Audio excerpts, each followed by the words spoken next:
Magandang hapon, Jed. Ano ang naging pahayag ni VP Sara kaugnay sa nakaambang impeachment trial niya sa Senado? At kung nakita mo't napansin ang kanyang muka, gesture, paano niya hinaharap ito?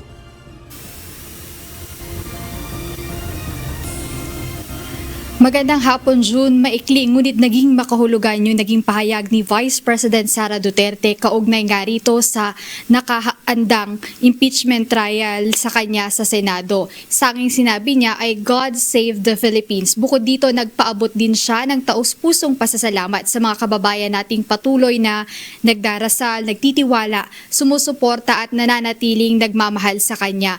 At sinabi niya rin, June, na aniya, sa taong bayan ang tagumpay.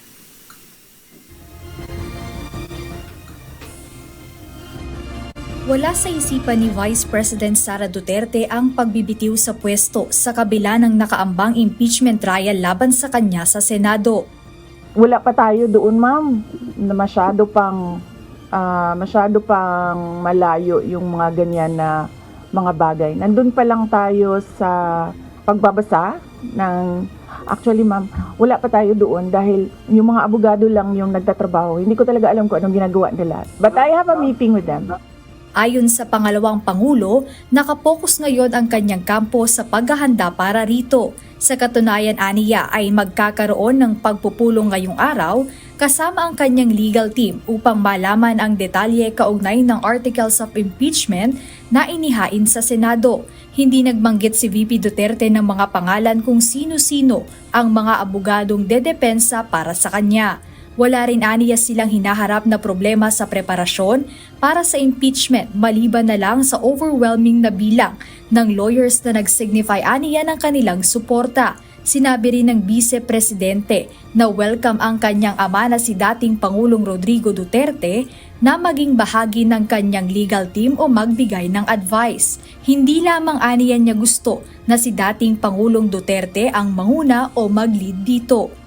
He will, maybe if he wants to, he can be part of the defense team. But because of his age and because of rigorous preparations, in an impeachment case, baka sabihin ko sa kanya na wag na lang siyang mag-lead dahil medyo may edad na si former President Rodrigo Duterte. He's already 80 years old this year. Samantala, isa sa sinasabing dahilan kung bakit na-impeach si VP Duterte ay ang umano'y pagbabanta kay Pangulong Ferdinand Marcos Jr., First Lady Liza Marcos at House Speaker Martin Romualdez. Ngunit muling binigyang diin ng pangalawang Pangulo na wala siyang assassination threat sa mga ito. I did not make an assassination threat to the President. Sila lang nagsasabi niyan. Sila lang nagsasabi may assassination. Sila nagsasabi may assassin, may gunman. Next, PGDB. Not say that. Sa kabila ng impeachment laban kay Vice President Sara Duterte, siniguro niya na tuloy ang programa at trabaho ng kanilang opisina.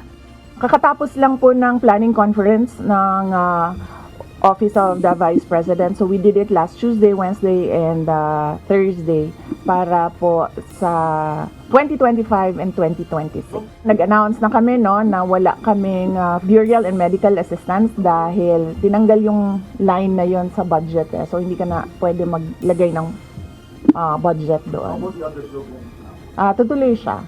Samantala, sinabi ni VP Sara na hindi siya dadalo kapag nagsimula na ang impeachment trial sa Senado dahil may option naman aniya siya na hindi pumunta rito. Kung pwede namang hindi, and I understand pwede naman, hindi na. Oo. Kasi baka ma-intimidate lang sila lahat sa presence ko doon.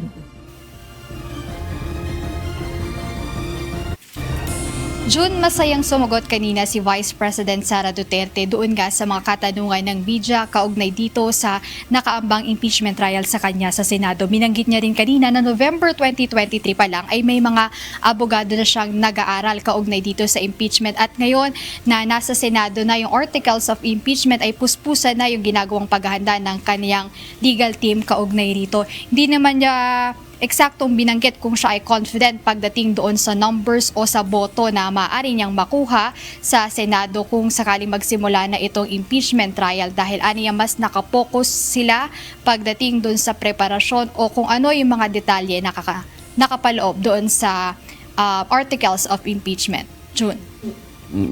Nagkaroon ba kayo ng follow-up question, Jed, doon sa sinasabi ni VP Sara na nagpadala siya ng mensahe sa kanyang ama na si dating Pangulong Rodrigo Duterte na everything is alright at ang tugon ng dating Pangulo ay yung video na sinasabi ni VP Sara na yung kanta nung nasa video ay yung MacArthur Park.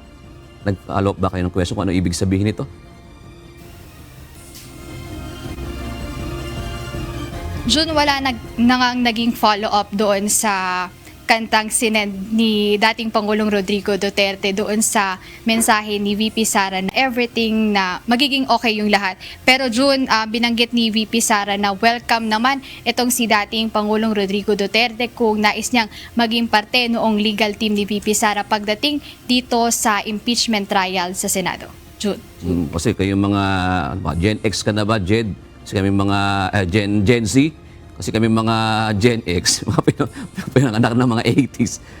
Naabutan pa namin yung kanta na yan, na MacArthur Park na yan, na yan ay isang kanta ng Magsing Irog na naunsya yung kanilang pagmamahalan na alam naman ng lahat na sa umpisa pa lang ay hindi talaga magpo-pursue. Ganun yan, Jed. Parang, kasi dati nang may pahayag si dating Pangulong Duterte na parang sinasabi sa kanyang anak, wag na anak, mahirap yung maging pangalawang pangulo kaya sumuong ka pa sa ganyang politika. Kasi nakita mo naman na hindi naman talaga sumuporta si dating Pangulong Rodrigo Duterte doon sa tandem kasi ang sinuportahan niya lang talaga ay si Vice President Sara Duterte.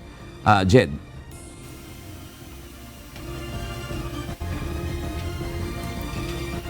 Yes, Jun, wala na nga tayong detalye doon sa naging conversation nila o yung sa pag-uusap nila ni dating Pangulong Rodrigo Duterte dahil yun nga, binanggit ni Vice President Sara Duterte kanina matapos maihain sa Senado yung impeachment laban kay VP Duterte ay hindi pa niya nakakausap si dating Pangulong Rodrigo Duterte bukod dun sa naging palitan nila ng mensahe, Jun.